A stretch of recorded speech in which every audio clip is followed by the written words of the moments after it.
Video series में। आज हम इस सीरीज की पहली कड़ी रिकॉर्ड कर रहे हैं, इसीलिए चैनल को जरूर से जरूर सब्सक्राइब करें। तो चलिए इस सफर की शुरुआत करते हैं आज की पहली वीडियो के साथ। आज के इस वीडियो में हम लोग पढ़ने वाले हैं कंप्यूटर सिस्टम्स एंड ऑर्गेनाइजेशन के बारे में। तो पहला टॉपिक है बेसिक कंप्यूटर ऑर्गेनाइजेशन। इसमें हम लोग बेसिकली कंप्यूटर सिस्टम के बारे में देखेंगे और साथ ही कंप्यूटर सिस्टम का जो भी एडवांटेज डिसएडवांटेज है इसके बारे में हम डिटेल में चर्चा करेंगे। कंप्यूटर बेसिकली एक इलेक्ट्रॉनिक डिवाइस होता है जिसका यूज हम करके सिस्टम में इनपुट देते हैं और उसके बाद जो भी दिए गए इंस्ट्रक्शन है उसके अकॉर्डिंग आउटपुट जनरेट होता है और फाइनली रिजल्ट प्रोड्यूस किया जाता है। अगर हम कंप्यूटर को डिफाइन करें तो बेसिकली कंप्यूटर को डिफाइन इस तरह से कर सकते हैं। Computer is an electronic device that accept input, process according to the given instruction and generates output. Basically जो हमारा कंप्यूटर होता है उसमें यूजर के थ्रू इनपुट दिया जाता है और वो इनपुट चाहे आपके डेटा के रूप में हो या फिर इंस्ट्रक्शन के रूप में हो। तो हम लोग डेटा और इंस्ट्रक्शन दोनों में से कुछ भी देते हैं। इंस्ट्रक्शन तो हमें बेसिकली देना ही होता है क्योंकि बिना इंस्ट्रक्शन के अकॉर्डिंग, बिना इंस्ट्रक्शन दिए कंप्यूटर काम नहीं कर सकता। तो इसके लिए इंस्ट्रक्शन जरूरी होता है और हमें डेटा भी इनपुट के फॉर्म में देना होता है जब डेटा की नीड होती है। तो इस तरह से हम लोग कंप्यूटर को इनपुट देते हैं और आफ्टर इनपुट जो कंप्यूटर है वह इसकी प्रोसेसिंग करता है जो गिवन इंस्ट्रक्शन है उसके according and finally output generate करता है।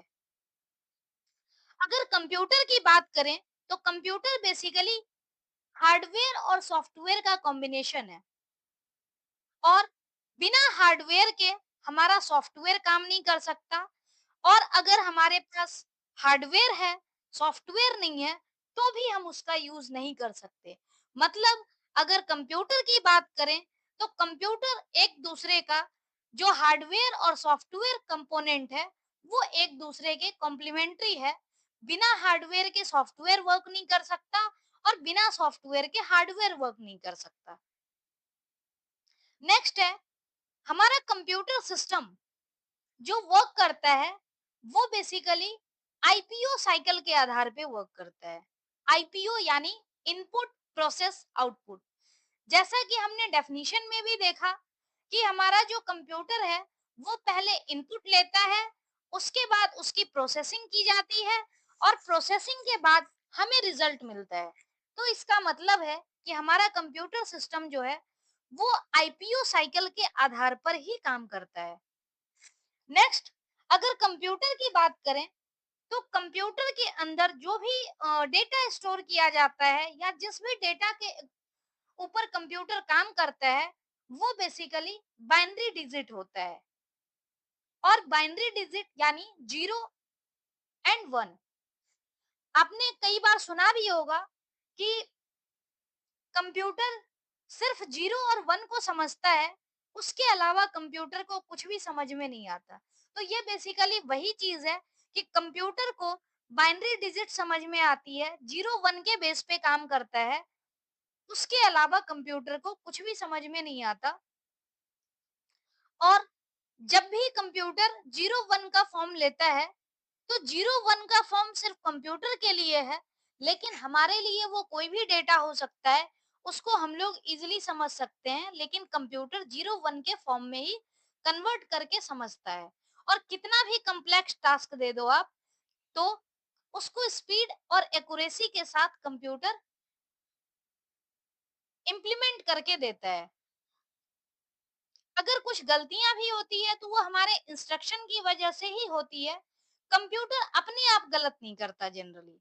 अगर हम कुछ गलत इंस्ट्रक्शन देते हैं तभी कंप्यूटर गलत काम, गलत रिजल्ट जनरेट करके दे सकता है।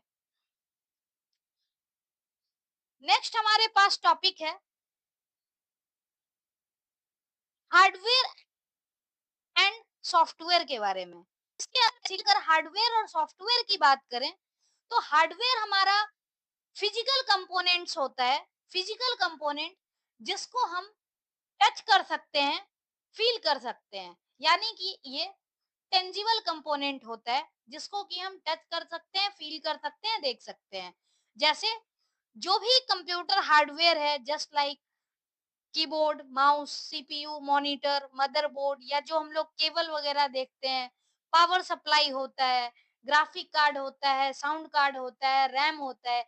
ये सब क्या होता है? बेसिकली हमारा हार्डवेयर कंपोनेंट है। और ये हार्डवेयर कंपोनेंट जो होते हैं, ये हार्डवेयर कंपोनेंट एक दूसरे से इंटरकनेक्टेड होते हैं, और इंटरकनेक्शन को हम लोग नाम से बस के नाम से जानते हैं। और ये इंटरकनेक्शन बेसिकली डेटा ट्रांसफर करने के काम आता है। अगर हम बस की बात करें, तो जैसा कि बस के बारे में हमने पढ़ा, ये इंटरकनेक्टेड पाथवे होता है। और बस सिस्टम के अंदर तीन तरह का होता है: डेटा बस, एड्रेस बस और कंट्रोल बस, जिसके बारे में हम बाद में भी पढ़ने वाले हैं। लेकिन यहाँ पर हम थोड़ी डिटेल में डिस्कस कर लेते हैं। जो हमारा डेटा बस होता है, वो बेसिकली डेटा कैरी करने के काम आता है। जो एड्रेस बस होता है, एड्रेस बस की हेल्प से हम लोग किसी भी जो हमारा डेटा है उसके एड्रेस को लोकेट कर सकते हैं। हम लोग ये बता सकते हैं कि ये पर्टिकुलर डेटा किस एड्रेस पे स्टोर किया हुआ है। तो इस तरह से एड्रेस बस वर्क करती है। नेक्स्ट हमारा होता है कंट्रोल बस, जो बेसिकली कंट्रोलिंग सिग्नल को जनरेट करने के काम आता है। और ये कंट्रोलिंग सिग्नल की हेल्प से ही हम लोग कंप्यूटर में कोई भी टास्क परफॉर्म करवा पाते हैं। तो ये तीनों ही चीज इंपॉर्टेंट है, ये डेटा बस, एड्रेस बस और कंट्रोल बस। नेक्स्ट है सॉफ्टवेयर। सॉफ्टवेयर बेसिकली क्या होता है? सेट ऑफ इंस्ट्रक्शन होता है। जैसे हार्डवेयर फिजिकल कंपोनेंट है जिसको हम टच कर सकते हैं, लेकिन सॉफ्टवेयर को हम टच नहीं कर सकते। ये बेसिकली सेट ऑफ इंस्ट्रक्शन होता है, और जो कि कंप्यूटर में डिजिटल फॉर्म में स्टोर किया जाता है। जैसे कि आपने माइक्रोसॉफ्ट विंडोज का नाम पढ़ा होगा, डिफरेंट ऑपरेटिंग सिस्टम के नाम पढ़े होंगे, मीडिया प्लेयर हो गया, पाइथन सॉफ्टवेयर हो गया। ये सारा क्या होता है? सॉफ्टवेयर प्रोग्राम होता है, सॉफ्टवेयर होता है। और ये सॉफ्टवेयर को हम लोग टच नहीं कर सकते, ये हमारा इंटरनल कंपोनेंट होता है जो हमारे सिस्टम में अवेलेबल है। कंप्यूटर सिस्टम बेसिकली क्या करता है? ह्यूमन से, यानी जो हम लोग यूजर हैं, उससे इनपुट डिवाइस के थ्रू इंस्ट्रक्शन को रिसीव करता है। और इनपुट डिवाइस की हेल्प से हम लोग जो भी इनपुट देते हैं उसको सीपीयू को ट्रांसफर करने का काम किया जाता है, और फर्दर सीपीयू उसकी प्रोसेसिंग करती है। अगर यहाँ पर बात करें ऑपरेटिंग सिस्टम की, तो ऑपरेटिंग सिस्टम बेसिकली एक सॉफ्टवेयर पैकेज है जिसका कि काफी क्रूशियल रोल होता है हार्डवेयर और सॉफ्टवेयर के बीच में एक इंटरफेस प्रोवाइड करने का काम होता है। क्योंकि इस हार्डवेयर और सॉफ्टवेयर के बीच में जब तक इंटरफेस नहीं होगा, इंटरेक्टिव नहीं होगा, तब तक हम लोग कंप्यूटर को यूज नहीं कर सकते। तो ऑपरेटिंग सिस्टम का रोल काफी क्रूशियल होता है। और इसके अंदर एक कोर पार्ट होता है जिसको हम लोग कर्नल के नाम से बोलते हैं, जो कि हार्ट ऑफ ऑपरेटिंग सिस्टम होता है बेसिकली। और इसी ऑपरेटिंग सिस्टम की हेल्प से हम लोग अपने हार्डवेयर को यूज कर पाते हैं। कंप्यूटर डेटा को इंस्ट्रक्शन के अकॉर्डिंग प्रोसेस करता है। जो भी सीरीज ऑफ इंस्ट्रक्शन हमारे कंप्यूटर में मेमोरी में स्टोर्ड होता है, जो हम लोग इनपुट के फॉर्म में देते हैं, उसके अकॉर्डिंग प्रोसेस किया जाता है। और उसके बाद फाइनली क्या होता है? सीपीयू के द्वारा कंप्लीट प्रोसेस करके हमें रिजल्ट मिलता है। सीपीयू बेसिकली इस इंस्ट्रक्शन को फेच करता है। उसके बाद फेच करने के बाद इसको डिकोड किया जाता है। डिकोड मतलब कि जो कंप्यूटर है वो चूंकि अपनी भाषा में चेंज करेगा, तभी क्या होगा कि कोई भी वर्क जो है वो परफॉर्म हो सकता है, क्योंकि कंप्यूटर को 0-1 समझ में आता है और हम लोग इंस्ट्रक्शन कुछ और भी दे सकते हैं। तो इसलिए उसको डिकोड करता है और उसके बाद एग्जीक्यूट करता है। तो यहाँ से हम एक चीज़ देख सकते हैं, जो हमारा सीपीयू है, वो सीपीयू बेसिकली फेच, उसके बाद डिकोड और उसके बाद एग्जीक्यूट, मतलब फेच, डिकोड और एग्जीक्यूट साइकिल के बेस पे काम कर रहा है। तो इस तरह से यहाँ पर हम लोग क्या कर सकते हैं, कंप्यूटर का जो बेसिक डिटेल है, वो बेसिक डिटेल को हम लोग देख सकते हैं।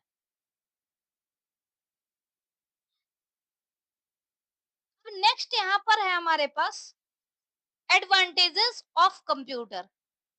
जो हमने बेसिक कंप्यूटर के बारे में देखा कि कंप्यूटर बेसिकली होता क्या है, वर्क कैसे करता है, हमने बेसिक वर्किंग देखा है। अब अगर बात करें कंप्यूटर के एडवांटेज और डिसएडवांटेज की, तो एडवांटेज और डिसएडवांटेज दोनों ही होते हैं। ज्यादातर एडवांटेज होता है। एडवांटेज इसलिए कह सकते हैं कि कंप्यूटर को हमने काम को आसान बनाने के लिए यूज करना स्टार्ट किया है। सबसे पहला एडवांटेज होता है मल्टीटास्किंग। मल्टीटास्किंग यानी हम लोग एक बार में मल्टीपल टास्क को परफॉर्म कर सकते हैं। आपने देखा भी होगा, हम लोग अपने डिवाइस में, अपने सिस्टम में, फोन में, सब में एक टाइम पे मल्टीपल टास्क कर रहे होते हैं। ऐसे ही स्पीड, स्पीड यानी कम टाइम में ज्यादा से ज्यादा काम को हम लोग कर पाते हैं। नेक्स्ट है प्रोडक्टिविटी। प्रोडक्टिविटी यानी automates and streamlines work process to increase productivity.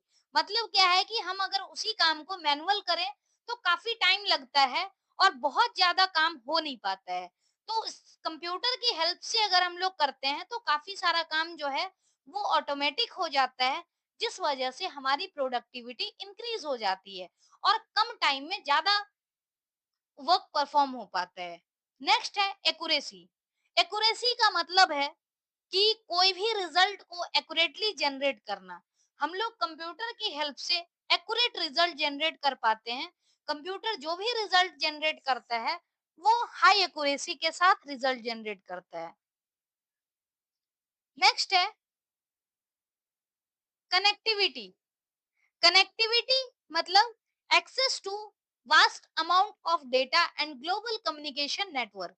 जैसा कि आप देख ही रहे हो कि कंप्यूटर की हेल्प से हम लोग क्या करते हैं, ग्लोबली कनेक्ट हो पाते हैं, नेटवर्किंग के थ्रू कनेक्ट हो पाते हैं। तो बेसिकली इससे फायदा यही हुआ है कि कंप्यूटर से हम लोग ग्लोबली कनेक्ट हो पाते हैं और हमारे पास लार्ज अमाउंट ऑफ डेटा का, वास्ट अमाउंट ऑफ डेटा का एक्सेस हो पाता है।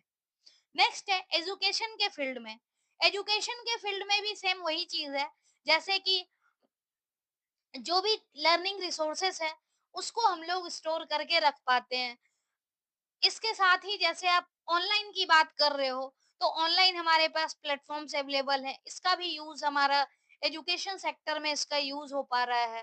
तो इस तरह से ये भी हमारे लिए एडवांटेज है। स्टोरेज। नेक्स्ट, स्टोरेज का मतलब है कि डेटा को स्टोर करना। अब कंप्यूटर की हेल्प से क्या होता है कि काफी सारे डेटा को हम लोग स्टोर कर सकते हैं और काफी लॉन्ग टाइम तक के लिए स्टोर कर पाते हैं। इसके लिए हमें स्पेस की बहुत ज्यादा टेंशन नहीं लेनी पड़ती है। हम लोग क्या करते हैं, जो भी डेटा को स्टोर करते हैं उसको इजीली स्टोर कर पाते हैं। जैसे कि आप हार्ड डिस्क की बात करते हो, आपने एक छोटे से फोन में इतना ज्यादा डेटा स्टोर करके रख पाते हो। तो बेसिकली कंप्यूटर क्या है कि लार्ज अमाउंट ऑफ डेटा को काफी लंबे ड्यूरेशन तक के लिए स्टोर करके रख पाता है। नेक्स्ट है रिलायबिलिटी। यानी जो भी ऑपरेशन है, जो भी टास्क है, वो हाई प्रिसीजन के साथ परफॉर्म करता है। यानी कंप्यूटर में क्या होता है कि हम लोग को एक भरोसा होता है, रिलायबिलिटी यानी कि भरोसा करना। हम लोग क्या करते हैं कि काफी कम टाइम में बिना किसी टेंशन के, बिना किसी थकान के, जो भी टास्क है उसको हम लोग इम्प्लीमेंट करने के लिए दे सकते हैं। ऐसे ही आप देखो, जैसे कि ह्यूमन होता है, ह्यूमन काफी लंबे समय तक कोई काम को कर ले तो काम करने के बाद थक जाता है तो फिर क्या होता कि बहुत ज्यादा काम हो नहीं पाता है, और अगर जबरदस्ती प्रेशर में करेगा तो हो सकता है काम बहुत अच्छे से ना हो, रिलायबिलिटी उस पे ना बन पाए। लेकिन कंप्यूटर के साथ ऐसा कुछ नहीं होता। तो मतलब क्या है कि कैसे भी सिचुएशन में हो, अगर हमारा कंप्यूटर वर्क कर रहा है तो मतलब सेम ट्रस्ट के साथ आउटपुट भी जनरेट करेगा, कोई तरह की दिक्कत नहीं आएगी। तो ये हमने एडवांटेज के बारे में देखा, एडवांटेजेस ऑफ कंप्यूटर। नेक्स्ट हम लोग पढ़ने वाले हैं डिसएडवांटेजेस ऑफ कंप्यूटर, और ये आज का लास्ट टॉपिक होगा। डिसएडवांटेजेस की जहां तक की बात है, तो एडवांटेज इतने सारे हैं, उसके कंपैरिजन में डिसएडवांटेज थोड़े कम ही होते हैं। और जनरली कोई भी चीज फायदे के सेंस से बनाया हुआ होता है तो उसके नुकसान कम ही होते भी हैं। सबसे पहले अगर बात की जाए तो high initial cost of purchase maintenance, मतलब आप जब सिस्टम खरीदने जाते हो, शुरुआत में हमें क्या करना होता है, बहुत सारा कॉस्ट लगाना पड़ता है परचेज करने के लिए, कभी खराब हो जाए तो मेंटेनेंस के लिए। तो मतलब क्या है कि हम कंप्यूटराइज अगर कोई वर्क करते हैं तो थोड़ा-सा कॉस्ट बियर करना पड़ता है। यही अगर कंप्यूटराइज़ की जगह मैनुअल काम करें, तो 100-50 में हमारे पास एक नोटबुक आ जाएगी, रजिस्टर आएगी जिसमें हम लोग कोई भी काम को कर पाते हैं। तो इसके लिए ही कहा गया है, हाई इनिशियल कॉस्ट होता है परचेज़ करने का। नेक्स्ट है, लॉन्ग यूज़ में लीड टू हेल्थ इश्यूज़। अब हेल्थ इश्यूज कैसे होते हैं, जैसे आपने काफी लंबे टाइम तक फोन देखा, सिस्टम देखा, तो उससे क्या होता है, आपके आईज पे असर पड़ता है। तो इससे रिलेटेड हेल्थ इश्यूज हो सकते हैं, काफी देर तक आप बैठते हो तो आपकी पीठ में दर्द करता है, ये भी हेल्थ इश्यूज हो सकते हैं। तो ये सारी प्रॉब्लम्स आ सकती हैं। नेक्स्ट है सिक्योरिटी रिस्क। अब देख ही रहे हो कि अभी के टाइम पे भी साइबर क्राइम काफी ज्यादा बढ़ गया है। हैकिंग, जो आईडी आपके सोशल मीडिया आईडी है, ईमेल वगैरह है, वो हैक हो जाता है, इंफॉर्मेशन आपका लॉस हो जाता है। तो ये सारी सिक्योरिटी रिस्क हो सकती हैं। नेक्स्ट है environmental impact due to high carbon emission. हमारे इन्वायरमेंट पे भी असर पड़ता है कार्बन इमिशन की वजह से। जितना ज्यादा कार्बन इमिशन होगा, आपको पता ही है ग्रीन हाउस गैसेस होते हैं ये कार्बन, जो कि हमारे पर्यावरण के लिए नुकसानदायक है। नेक्स्ट है सॉफ्टवेयर इश्यूज। सॉफ्टवेयर इश्यूज क्या हो सकते हैं कि कई बार क्या होता है कि जो सॉफ्टवेयर है, सॉफ्टवेयर में किसी भी तरह का एरर हो, बग हो, तो उस टाइम में प्रॉब्लम आ सकती है। अब सॉफ्टवेयर में अगर दिक्कत होगी तो ऐसा भी हो सकता है कि जो हमारा रिजल्ट है वो रिजल्ट प्रॉपर तरीके से जनरेट ना करे, कुछ उसमें दिक्कत रह जाए। तो ये हमारे कंप्यूटर के डिसएडवांटेजेस हो सकते हैं। कोई भी चीज का आविष्कार तब होता है जब इसकी जरूरत होती है, ये तो हम पहले से ही जानते हैं। लेकिन क्या कंप्यूटर जो है, कंप्यूटिंग डिवाइस का यूज करके कंप्यूटर का कंसेप्ट आया। अगर हम कंप्यूटिंग डिवाइस की बात करें तो बहुत सारे कंप्यूटिंग डिवाइस थे जो कि एक एक करके बनते गए, एग्जिस्टेंस में आया, और फिर धीरे धीरे करके कोई ऐसा भी डिवाइस आया जिसकी हेल्प से कंप्यूटर आज के टाइम पे हम लोग यूज कर रहे हैं। तो वही हम देखने वाले हैं कि किस डिवाइस की हेल्प से आज का जो कंप्यूटर है वो कंसेप्ट में आया, एग्जिस्टेंस में आया। अगर हम कंप्यूटिंग डिवाइस की बात करें तो सबसे पहला कंप्यूटिंग डिवाइस क्या था, एवेकस। और इसकी जो शुरुआत हुई थी वो 500 बीसी में हुई थी। अगर हम फर्स्ट कंप्यूटिंग डिवाइस की बात करें, पहला कंप्यूटिंग डिवाइस अगर आपसे पूछा जाए तो फर्स्ट कंप्यूटिंग डिवाइस एवेकस है। It is mechanical device capable of doing some arithmetic calculations only. Arithmetic calculation जैसे एडिशन, मल्टीप्लिकेशन, सब्ट्रैक्शन, ये सारे अरिथमेटिक कैलकुलेशन होते हैं, और ये बेसिक अरिथमेटिक कैलकुलेशन एबेकस की हेल्प से किया जा सकता था। लेकिन जनरली इसमें लिमिटेशन थी कि ज्यादातर जो कैलकुलेशन होते थे वो सिंपल अरिथमेटिक कैलकुलेशन जैसे 1 नंबर का ही अगर हो, तो यही सारी कैलकुलेशन हो पाती थी। जो वास्ट कैलकुलेशन होती थी वो एबेकस की हेल्प से पॉसिबल नहीं हो पाता था। नेक्स्ट कंप्यूटिंग डिवाइस उसके बाद आया Pascaline. Pascaline, it performs addition and subtraction of two numbers directly and multiplication and division through repeated addition और subtraction। कहने का मतलब जो एबेकस में लिमिटेशन थी उसको ओवरकम करने के लिए हमारे पास डिवाइस आया पास्कलाइन, जिसको इन्वेंट किया था बेस पास्कल ने। और इसकी हेल्प से हम क्या कर सकते थे, दो नंबर का डायरेक्टली एडिशन और सब्ट्रैक्शन पॉसिबल होता था। अगर मल्टीप्लिकेशन और डिवीजन करना होता था तो उसके लिए हम मल्टीप्लिकेशन डिवीजन डायरेक्ट नहीं कर पाते थे, तो उस रिपीटेड एडिशन और सब्ट्रैक्शन का हेल्प लेना पड़ता था। और ये डिवाइस 1642 ईस्वी में एग्जिस्टेंस में आया था। नेक्स्ट आया analytical engine, a mechanical computing device for inputting, processing, storing and displaying the output, which is considered to form the basis of modern computer। यानी जो ये एनालिटिकल इंजन था, इसकी जो प्रोसेसिंग होती थी वो आज के टाइम में जो मॉडर्न कंप्यूटर है, सेम एनालिटिकल इंजन की प्रोसेसिंग थी। और यहीं से शुरुआत की गई कि मॉडर्न कंप्यूटर हमारा कैसा होगा, और इसकी हेल्प से ही मॉडर्न कंप्यूटर जो आजकल हम लोग देख रहे हैं वो बनाया गया। 1834 में एनालिटिकल इंजन का कंसेप्ट आया था। नेक्स्ट अगर हम बात करें टेबुलेटिंग मशीन की, तो it is a tabulating machine for summarising the data stored on the punch card. मतलब टेबुलेटिंग मशीन एक ऐसी मशीन है जिसका यूज डेटा समराइजेशन के लिए किया जाता था, और जो भी डेटा स्टोर होता था वो पंच कार्ड में डेटा स्टोर किया जाता था। It is considered to be the first step towards programming. मतलब जो एनालिटिकल इंजन था उसमें कैलकुलेशन वगैरह, वास्ट कैलकुलेशन हो जाते थे जो आजकल मॉडर्न कंप्यूटर में पॉसिबल हो पाता है, ये सारी चीजें हो जाती थी।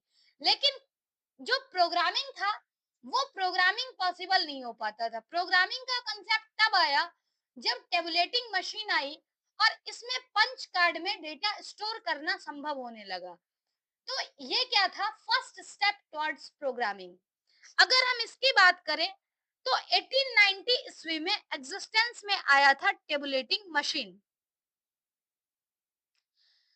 नेक्स्ट डिवाइस है Turing machine, general purpose programmable machine that was capable to solve any problem by executing the program stored on the punch card। यानी ये क्या था, एक जनरल पर्पस प्रोग्रामेबल मशीन थी जिसकी हेल्प से कोई भी प्रॉब्लम सॉल्व हो सकता था। और इसमें जो डेटा यूज किया जाता था वो डेटा पंच कार्ड में स्टोर रहता था। स्टोर डेटा को यूज करते थे पंच कार्ड से। 1937 में ट्यूरिंग मशीन आया था एग्जिस्टेंस में। उसके नेक्स्ट डिवाइस आया था इडवेक इनियक। अगर हम इनियक और इडवेक की बात करें तो ये क्या था, the concept of stored program computer which was capable of storing data as well as program in the memory. यानी इससे पहले की जो डिवाइस थी, जैसे अगर हम बात करें ट्यूरिंग मशीन की या फिर टेबुलेटिंग मशीन की, तो इसमें डेटा पंच कार्ड में स्टोर होता था। लेकिन उसके बाद जो आया इडवेक इनियक, तो इसमें डेटा और प्रोग्राम जो होता था वो मेमोरी में स्टोर किया जाता था। और 1945 में इसकी शुरुआत की गई थी। The EDVAC and the ENIAC computers were developed based on this concept. यानी अगर हम पंच कार्ड को रिप्लेस करें तो पंच कार्ड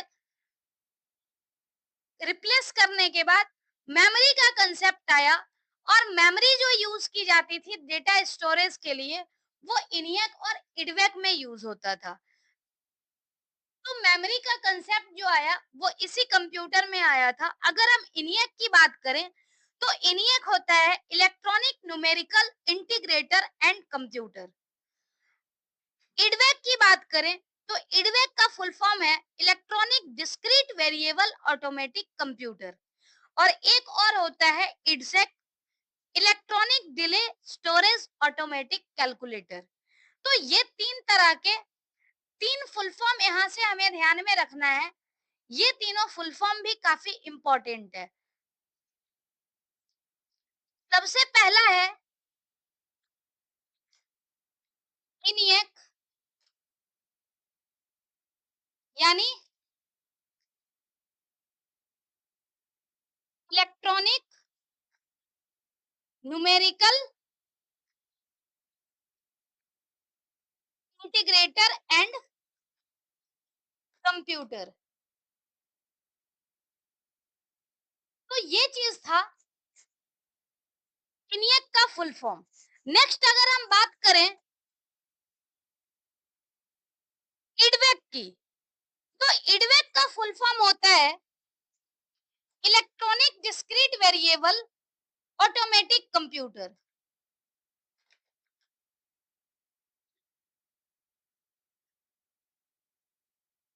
इलेक्ट्रॉनिक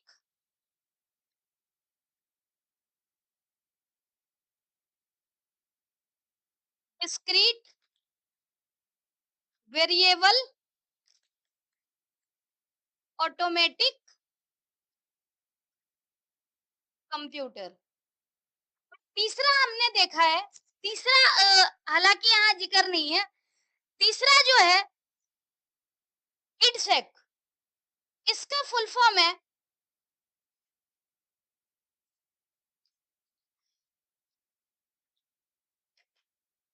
इडसेक, यानी electronic delay storage automatic calculator.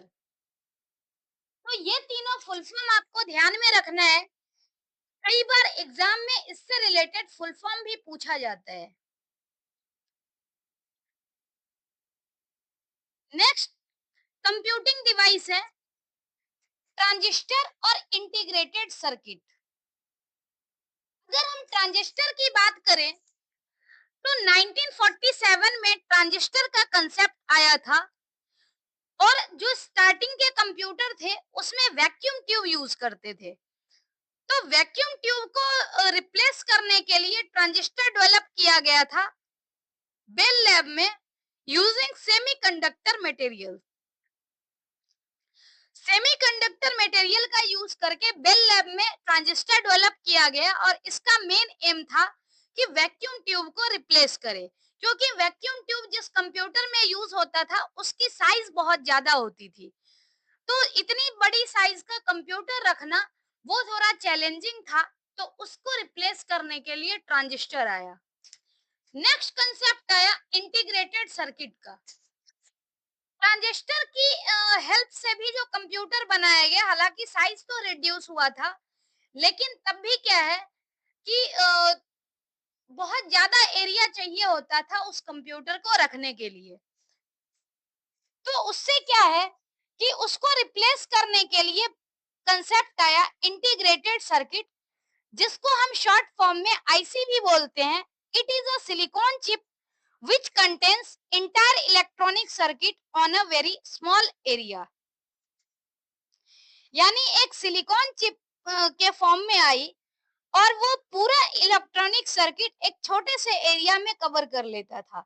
The size of computer cells drastically reduced because of ICs. मतलब IC की help से क्या हो गया, कंप्यूटर की साइज कम हो गई और ये 1970 में कंसेप्ट में आया था। तो ये कुछ कंप्यूटिंग डिवाइस थे जिसके बारे में हमने पढ़ा कि कंप्यूटर का कंसेप्ट कहाँ से आया, कंप्यूटर में प्रोग्रामिंग की कंसेप्ट कहाँ से आई और कंप्यूटर का साइज रिड्यूस करने के लिए किस तरह से इन्वेंशन हुआ।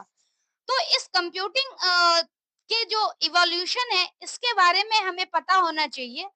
और आज का नेक्स्ट एंड लास्ट टॉपिक है जनरेशन ऑफ कंप्यूटर। अगर हम कंप्यूटर के जनरेशन की बात करें तो टोटल 5 जनरेशन आया एग्जिस्टेंस में। फर्स्ट जनरेशन 1946 से 1959 तक था। सेकेंड जनरेशन 1959 से 1965 तक। थर्ड जनरेशन 1965 से 1971 तक। फोर्थ 1971 से 1980 तक। और फिफ्थ जनरेशन 1980 से जो आज तक चल रहा है, ये सब फिफ्थ जनरेशन है। इसमें जनरली मेजर चेंजेस क्या हुए कि शुरुआत का जो कंप्यूटर था, फर्स्ट फेज में जो बना था, उस कंप्यूटर की साइज बहुत ज्यादा ज्यादा होती थी। धीरे धीरे करके साइज को रिड्यूस, टेक्नोलॉजी चेंज होते गई और साइज रिड्यूस होते गया। उसके रेस्पेक्ट में स्पीड पे भी फर्क पड़ा। पुराने कंप्यूटर की स्पीड और आज के कंप्यूटर की स्पीड में काफी ज्यादा चेंजेस आ गए। तो ये कुछ पुरानी प्रॉब्लम को दूर करने के लिए धीरे धीरे इसमें चेंज किया गया। और चेंज करने के बाद आज के टाइम पर जो हम देख रहे हैं फिफ्थ जनरेशन का कंप्यूटर, ये एग्जिस्टेंस में आ चुका है और काफी दिनों से यूज हो रहा है। तो हम लोग इसमें देखेंगे कि कौन से जनरेशन में कौन सी टेक्नोलॉजी का यूज किया गया था। पहला है, अगर हम फर्स्ट जनरेशन की बात करें तो फर्स्ट जनरेशन का इन्वेंशन हुआ था 1946 में। 1946 से 1959 तक फर्स्ट जनरेशन चला। अगर हम कंप्यूटर की बात करें तो कंप्यूटर बहुत ज्यादा लार्ज साइज का था, स्लो स्पीड थी और एक्सपेंसिव भी था। अगर हम टेक्नोलॉजी की बात करें तो ये वैक्यूम ट्यूब पे बेस्ड था। आप देख रहे होंगे पिक्चर में, इसकी साइज इतनी बड़ी थी कि एक कंप्यूटर में, एक रूम में कंप्यूटर फिट आता था। तो इसकी साइज इस वजह से ज्यादा थी क्योंकि पुरानी टेक्नोलॉजी और शुरुआत में ही बनाई गई थी, तो बहुत ज्यादा इसमें टेक्नोलॉजी यूज नहीं हुआ था। धीरे धीरे चेंजेस आते गए। उसके बाद सेकेंड जनरेशन आया 1959 से 1965 तक। अगर हम इसमें टेक्नोलॉजी की बात करें तो सेकेंड जनरेशन में ट्रांजिस्टर का यूज किया गया, जो कि हमने इवोल्यूशन के टाइम में पढ़ा कि सेकेंड जनरेशन जो है ट्रांजिस्टर जो है वो बेल लैब में डेवलप किया गया था। बेल लैब में ट्रांजिस्टर का डेवलपमेंट किया गया और ये ट्रांजिस्टर जो है वो सेकेंड जनरेशन के कंप्यूटर में यूज किया गया। जिस वजह से क्या हुआ कि इसकी जो साइज है कंप्यूटर की थोड़ी सी और रिड्यूस हो गई। अगर हम उसके नेक्स्ट जनरेशन की बात करें तो इम्प्रूवमेंट के बाद थर्ड जनरेशन आया 1965 से 1971। और इसमें जो यूज होने लगा था टेक्नोलॉजी, उसको बोलते हैं इंटीग्रेटेड सर्किट। और इस इंटीग्रेटेड सर्किट की वजह से क्या हुआ, जो इतने बड़े बड़े कंप्यूटर जो थे साइज के, वो रिड्यूस होकर के थर्ड जनरेशन का कंप्यूटर ऐसा आया कि वो एक टेबल पर फिट हो सकता था। तो इतने ज्यादा चेंजेस आया क्योंकि जो सर्किट थी, वो सर्किट धीरे धीरे रिड्यूस होकर के एक चिप के फॉर्म में आने लग गई। तो कंप्यूटर का साइज छोटा हो गया और थर्ड जनरेशन का कंप्यूटर जिसको हम एक टेबल पर फिट कर सकते थे। नेक्स्ट आया फोर्थ जनरेशन। अगर हम फोर्थ जनरेशन की बात करें तो फोर्थ जनरेशन 1971 से 1980 तक चला। इसमें टेक्नोलॉजी यूज किया गया था माइक्रो प्रोसेसर। इसमें काफी सारे कमांड के बेस पे हमारा कंप्यूटर चलता था और साइज और थोड़ी सी रिड्यूस हो गई क्योंकि माइक्रो प्रोसेसर भी था, एक चिप के फॉर्म में आता था। और इसमें बहुत सारे प्रोग्राम जो होते थे वो एक सिंगल माइक्रो प्रोसेसर की हेल्प से कमांड वगैरह यूज किया जाता था। तो इस तरीके से साइज और भी ज्यादा कम्पैक्ट हो गया। अगर हम फिफ्थ जनरेशन की बात करें तो फिफ्थ जनरेशन में यूज होता है आर्टिफिशियल इंटेलिजेंस। आज के टाइम पे आर्टिफिशियल इंटेलिजेंस और भी ज्यादा यूज हो रहा है। हर जगह बच्चे बच्चे सब लोग एआई का यूज कर रहे हैं। तो कंप्यूटर में 1980 में आर्टिफिशियल इंटेलिजेंस का कंसेप्ट आया था, जो कि आज तक चल रहा है। और धीरे धीरे जो कंप्यूटर की साइज होते गई, वो एक लैपटॉप के फॉर्म में ऑल इन वन डेस्कटॉप आप देख रहे होगे। तो ये सब में क्या हो रहा है, ये सब प्रेजेंट जो है करंट जनरेशन का डिवाइस है। और इसका साइज इतना कम है कि आप इजिली कैरी भी कर सकते हो। तो जैसे जैसे टेक्नोलॉजी बढ़ी, कंप्यूटर का साइज रिड्यूस होते गया, स्पीड भी बढ़ते गई। अगर हम बात करें इस ऑल जनरेशन की, तो हर एक जनरेशन में कुछ ना कुछ चेंजेस हुआ, और उस चेंजेस की वजह से स्पीड साइज सब में फर्क आया। The development of electronic computers can be divided into 5 generations depending upon the technologies use. मतलब हमने भी टेक्नोलॉजी के आधार पे ही पढ़ा है। टेक्नोलॉजी का यूज करके डिफरेंट डिफरेंट साइज में इसे डिवाइड किया गया। और हमने फर्स्ट टू फिफ्थ जनरेशन पढ़ा है। तो आज के लिए इतना ही। Thank you. Thank you so much.